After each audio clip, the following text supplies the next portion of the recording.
Welcome back, good morning po. Ayan. Ayan po ang unit natin na bako.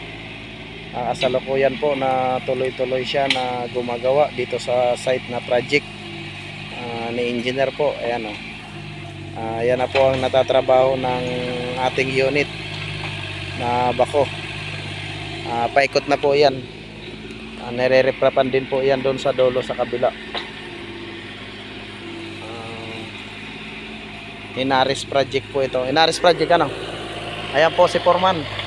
Ayan po ang magiting na Foreman dito sa ginagawa ng project na to. At ang kanyang mga tauhan, ayan, mga kasama po yan. Ayan naman ang ating operator at yung helper ng bako. Bali 3 linggo na siya rito na gumagawa. May 3 linggo na yung bakuan eh. Ayan. Kung mapapansin nyo po at makikita nyo, malaki-laki na po ang nagagawa niyan. Paikot na po yan. O, ayan o. Yan, inokay po yan ng bako. Ayan o. Mahaba na po yan. Yan pong pinagtayuan ng riprap na yan. Yan po ay hinukay ng ating bako. Ayan po. Maraming salamat po sa mga customer natin dyan na nagpapagawa sa ating unit. At tuloy-tuloy ang ating unit sa kanyang operation sa trabaho. At sa awa ng Panginoon naman hindi naman nagkakaroon ng problema. 3 linggo na po yan dito na wala naman po tayo aberya na nangyayari. At tuloy-tuloy naman ang kanyang trabaho. Yan po yung unit natin na nanggaling din yan dati sa kabilang site din ng engineer. Bali marami pa po yan nakapila dyan, nagagawin ng bako na to.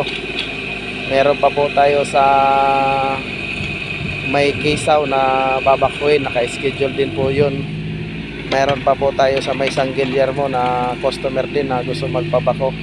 2 po sa Pililya, kaya siguro magdagdag pa po tayo ng unit para po ay yung ibang mga customer natin na nagre-rental ay hindi madili sa kanilang trabaho. Ganyan lang po ang unit ko, maliliit lang po at pang kanal-kanal lang po yan.